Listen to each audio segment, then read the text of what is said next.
ተቸገርን እኮ ክብራችሁን በማጠብቁ ሴቶችና ክብራችሁን በማጠብቁ ወንዶች የተነሳ ስማችን እየጠፋ የንጹሃን ሴቶች የንጹሃን ወንዶች ስም እንዲሁ በከንቱ እየጠፋ ተቸገርን።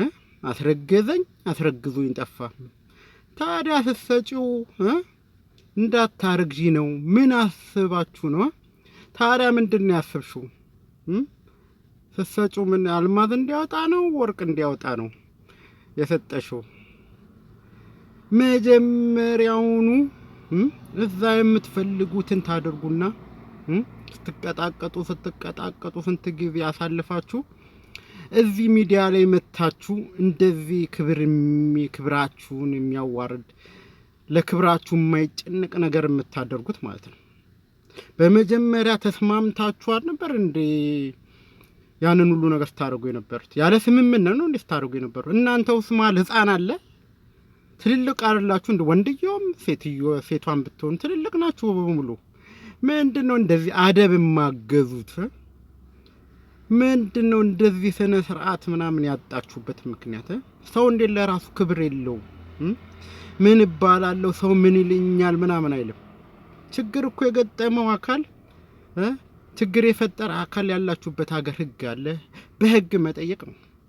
ችግር ከፈጠረ መጀመሪያ ተስማምታችሁ ታደርጉና መጀመሪያ ተስማምታችሁ ጉዳዩን አሸሼ ገዳሜ ምናምን ትሉና አስረግዙኝ ምናምን በግድ ተደረገ ነው የሚመስለው እኮ።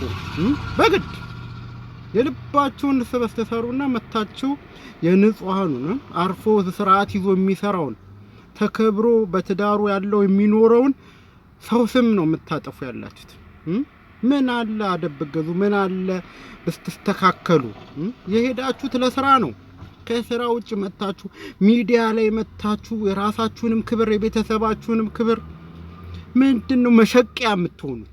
መሸቂያ፣ የዩቲዩብ መሸቂያ፣ የቲክቶክ መሸቂያ። ማንም ለማይፈይድላችሁ ማንም እንዲህ ነው አይዞሽ ምናምን የሚልሽ ለማንም የራሳችሁን ክብር ነው። የእናንተ የተነሳ ግን አረብ ሀገር ያሉ እንደዚህ ናቸው፣ አረብ ሀገር ያለ እንደዚህ ነው እየተባለ ሰው የሚኖርበትን ሀገር እንዲጠላና የት ነው ያለው ሲባል አይዚ ነኝ እንዳይል የሚያስብል ነገር ነው የምታደርጉት።